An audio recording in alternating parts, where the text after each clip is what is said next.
Hi everybody, I am going to discuss numerical methods. In this video, I will discuss solution of simultaneous linear equations, as Gauss-Seidel method for the solution of linear simultaneous equation. Let us consider the example. এখানে তিনটে equation দেওয়া আছে, তিনটে equation x1 plus x2 plus 4x3 equal to 9, 8x1 minus 3x2 plus 2x3 equal to 20, 4x1 plus 11x2 minus x3 equal to 33. এই তিনটে equation আমাদের first of all দেখতে হবে ডায়াগোনালি ডমিনেন্ট কিনা। ডায়াগোনালি ডমিনেন্ট কনসেপ্টটা কি? ডায়াগোনাল ডমিনেন্ট মিন যে প্রথম যে এলিমেন্টসটা আছে ডায়াগোনাল এলিমেন্টস গুলো, এই ডায়াগোনাল এলিমেন্ট, এটা ডায়াগোনাল এলিমেন্ট, এই ডায়াগোনাল এলিমেন্ট, এই ডায়াগোনাল এলিমেন্টটা বাকি দুটো সামের থেকে যদি বেশি হয় তবে এটা ডায়াগোনাল ডমিনেন্ট। এই ডায়াগোনাল এলিমেন্টের ভ্যালুটা যেটা হচ্ছে অবশ্যই পজিটিভ ভ্যালুটা নেওয়া হবে, নেগেটিভ নয়, সেটা বাকি দুটো সাম করার চেয়ে যদি বেশি হয় তাহলে ডায়াগোনাল এলিমেন্ট। এই ডায়াগোনাল এলিমেন্টটা যদি বাকি দুটো সামের থেকে বেশি হয় তাহলে ডায়াগোনালি ডমিনেন্ট। এবার দেখে নেবো যে প্রথম এলিমেন্টটা কি, প্রথম এলিমেন্টের কোএফিসিয়েন্ট কত আছে, 1 আছে, আর বাকি দুটোর কোএফিসিয়েন্ট আছে 1 and 4। 1 and 4 যোগ করলে 5 হয়। 5 গ্রেটার দেন 5 এর চেয়ে কি এক বেশি? না, তাহলে এটা ডায়াগোনালি ডমিনেন্ট নয়। তো ডায়াগোনালি ডমিনেন্ট এটা হলো না। এটা সিমিলারলি সেকেন্ড এলিমেন্ট 3 আছে, 3 যে ভ্যালুটা সেটা 8 plus 2 এর 10 হয়, 10 এর থেকে 3 বড় নয়, এটাও ডায়াগোনালি ডমিনেন্ট নয়। থার্ড ইকুয়েশন ক্ষেত্রেও 15 আসছে, এটা মাইনাস, এখানে 1 আছে, এটা মাইনাস সিম্বলগুলো নেওয়া যাবে না, সবসময় আমাদেরকে মড ভ্যালু নিতে হবে, তো এটাও কোনোভাবে ডায়াগোনাল ডমিনেন্ট নয়। সলিউশন আমি দেখতে পাচ্ছি the above system of equations are not diagonally dominant.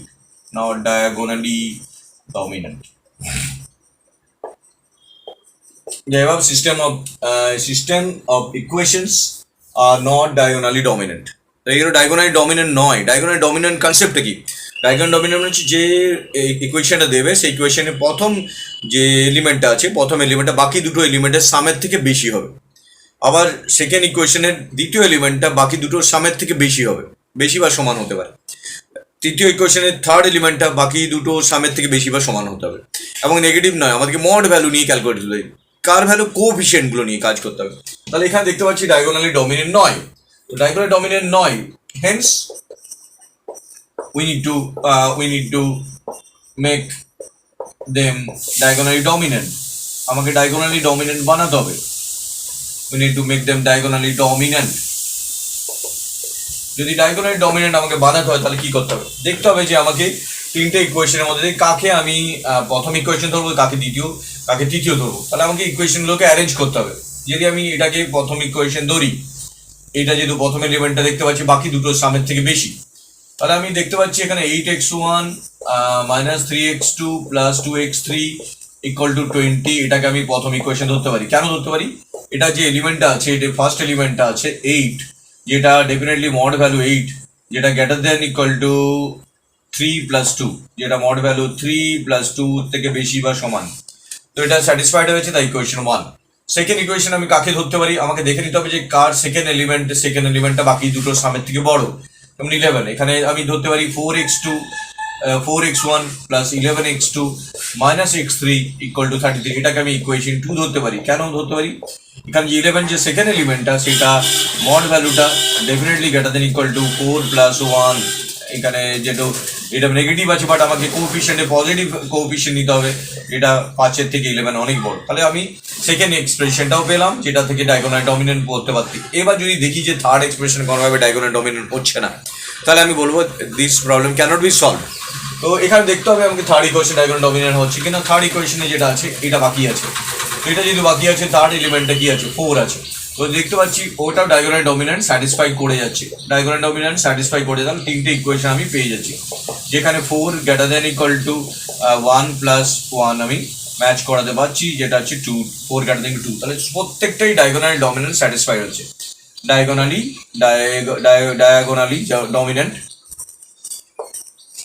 dominant property satisfied. Diagonal dominant property satisfied. তো diagonal dominant property যে satisfied হচ্ছে কি করে একবার দেখে নিই।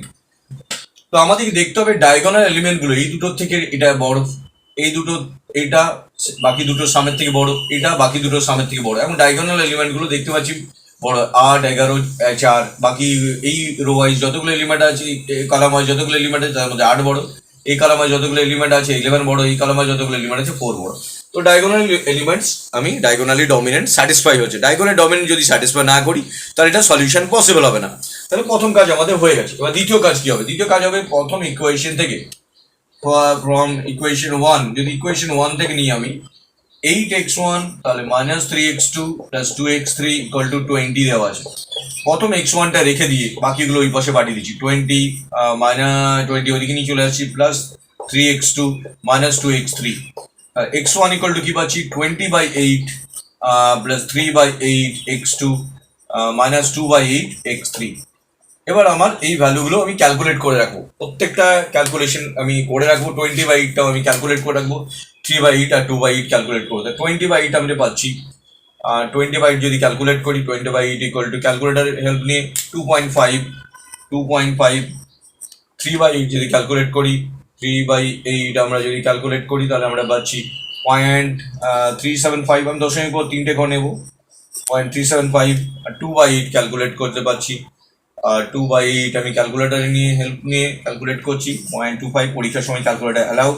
তো এইভাবে আমি এটাকে সলভ করলাম। তাহলে x1 আমি পেলাম, যেটা আমি ডেফিনেটলি এটাকে এখন নিউ 1 হিসাবেই রাখছি, নিউ আপডেটেড 1, মানে নতুন কোনো ইকুয়েশন নাম দিয়েছি না, ওই 1টাকে আবার নতুন করে আমি চেঞ্জ করে x1টা রেখে বাকিগুলোকে ওই পাশে পাঠিয়ে দিয়ে আমি 1 দিলাম। এবার আমি ফ্রম 2 থেকে কি পাচ্ছি? ফ্রম ইকুয়েশন 2 যদি আমি ক্যালকুলেট করি, ফ্রম ইকুয়েশন 2 now from 2 যদি আমি 2 থেকে চেক করি তাহলে 2 থেকে কি হবে? x2টা রেখে বাকিগুলো ওই পাশে পাঠাতে হবে। তাহলে x2টা রাখছি, তাহলে 11x2 4x1 একবার লিখে নিচ্ছি, 4x1 11x2 -x3 equal to 33।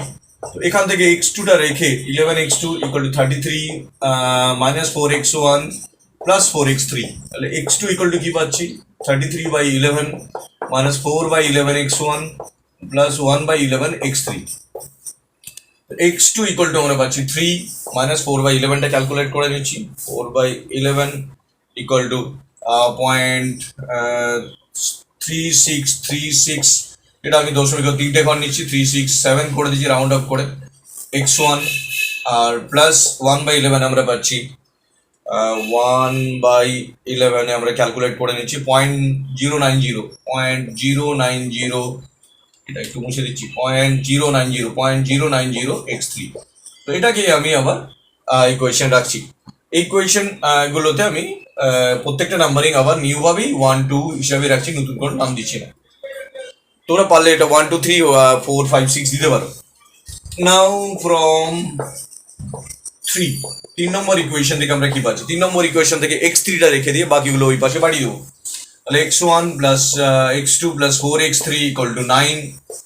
এখান থেকে আমি পাচ্ছি 4x3 equal to 9 -x1 -x2, 9 -x1 -x2। তাহলে x3 ইকুয়াল টু কি পাচ্ছি? 9/4 -1/4 x1 -1/4 x2, that is equal to 9/4 মিন আমরা পাচ্ছি 9/4 ক্যালকুলেট করে পাচ্ছি আমরা 2.25 -1/4 0.25 x1 -1/4 0.25 x2।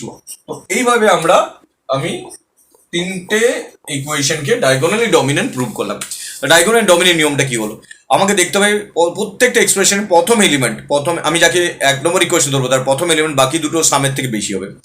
দ্বিতীয় ইকুয়েশন যাকে ধরবো তার দ্বিতীয় এলিমেন্টটা বাকি দুটো সামের থেকে বেশি হবে। তৃতীয় ইকুয়েশন তৃতীয় এলিমেন্টটা বাকি দুটো সামের থেকে বেশি হবে। এবং নেগেটিভ ভ্যালু থাকলে ওটাকে মড ভ্যালু হিসেবে ক্যালকুলেট করতে হবে। তো আমি যদি ডায়াগোনাল ডমিনেন্ট না পাই তাহলে ইকুয়েশনটা সলভ করা যাবে না। তো ডায়াগোনাল ডমিনেন্ট করার পর প্রথম ইকুয়েশনে x1 রেখে বাকিগুলো ওই পাশে পাঠিয়েছিলাম, দ্বিতীয় ইকুয়েশনে x2 রেখে বাকিগুলো ওই পাশে পাঠালাম, তৃতীয় ইকুয়েশনে x3 রেখে বাকিগুলো ওই পাশে পাঠালাম এবং ক্যালকুলেট করে রাখলাম তিনটে ইকুয়েশনকে। তো এটা বেসিক কনসেপ্ট যেটা থ্রু দিয়ে আমি ক্যালকুলেটেড পার্টটা এগোতে পারি। আর গস জেকোবির ক্ষেত্রে কি করতে হবে? গস জেকোবির ক্ষেত্রে আমাদের কি করতে হবে যে প্রত্যেকটা ইকুয়েশনে যে কে টার্মে নিয়ে আসতে হবে, ইটারেশন স্টেপ, এটা ইটারেশন আমাকে ফলো করতে হবে। সেই ইটারেশন স্টেপটা কি করতে হবে? রাইট হ্যান্ড সাইডে এগুলোতে কে বসাতে হবে। কে একটা আমাকে iteration value K equal to 0 1 2 3 করে স্টার্ট হবে। তো এখানে কে বসাতে হবে, রাইট হ্যান্ড সাইডে আমাকে কে বসাতে হবে, লেফট হ্যান্ড সাইডে কে প্লাস 1 বসাতে হবে। কে এর মান 0 থেকে স্টার্ট হবে, 0 থেকে 1 2 করে কন্টিনিউ চলতে থাকবে। তাহলে আমরা প্রত্যেকটা ইকুয়েশনকে আবার এটা গস জেকোবিতে কি করব আমরা প্রত্যেকটা ইকুয়েশনে এটাতে কে প্লাস ওয়ান করলাম, কে আর কে বসালাম, লেফট হ্যান্ড সাইডে যতগুলো আছে সব কে, রাইট হ্যান্ড সাইডে K plus one. Similarly X two K plus one, left hand সাইডে রাইট হ্যান্ড সাইডেও প্রত্যেকটাতে এক্স এর যে ভেরিয়েবলগুলো আছে সেগুলোতে মাথায় কে বসালাম। সিমিলারলি এটাতেও লেফট হ্যান্ড সাইডে K plus one, right hand সাইডে কে আর কে বসালাম। তো এইভাবে আমরা গস জেকবি মেথড ইউজ করতে পারি। গস জেকবি মেথডে সবসময় খেয়াল রাখতে হবে যে লেফট হ্যান্ড সাইডে যে ভেরিয়েবলগুলো হলো নাম্বারিং হলো সেগুলো কে প্লাস ওয়ান পাওয়ার দিলাম, আর রাইট হ্যান্ড সাইডে যেগুলো আছে প্রত্যেকটা ভেরিয়েবলের উপর কে বসাবো।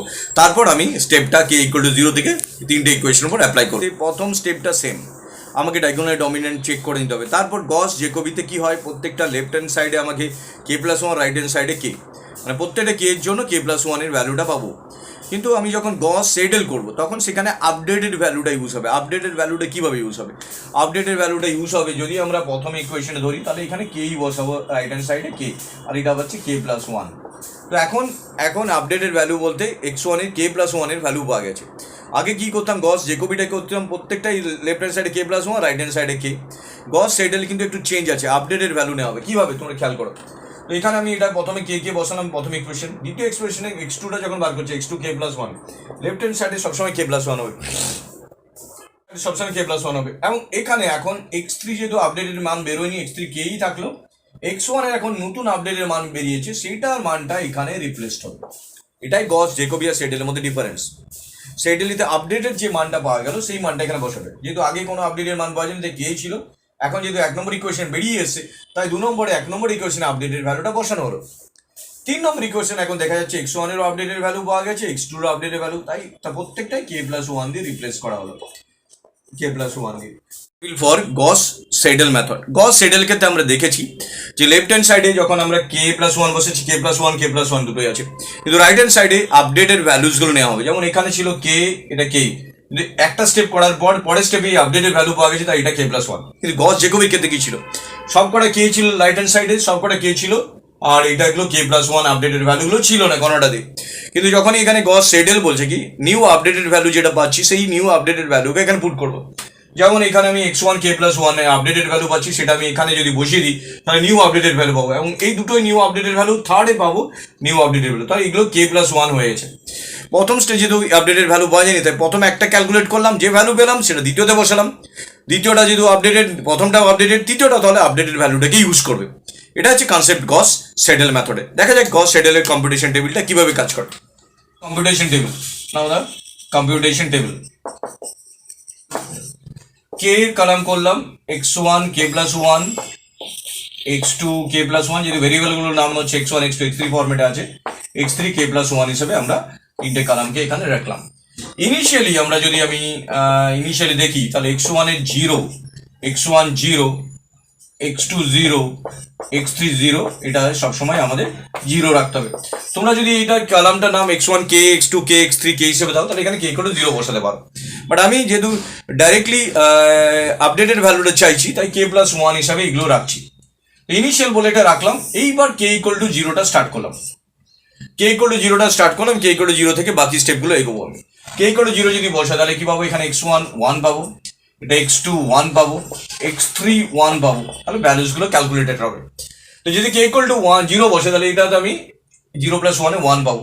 যখন আমি জিরো প্লাস ওয়ানে ক্যালকুলেট করবো তখন আমি আগেই বলেছি যখন এটা ক্যালকুলেট করবো তখন উপরের দুটো ভ্যালুকে আমি ইউজ করবো। উপরে যেহেতু দুটো ভ্যালু আছে জিরো আর জিরো, তাই এক্স টু জিরোর মান জিরো যদি বসা তাহলে 0.375 ইন্টু জিরো মানে জিরো এসে যাচ্ছে, 0.25 ইন্টু জিরো মিন জিরো এসেছে, তাহলে পড়ে থাকছে 2.5। তো এখান থেকে 2.5 পাচ্ছি। তো নাও এবার যেটা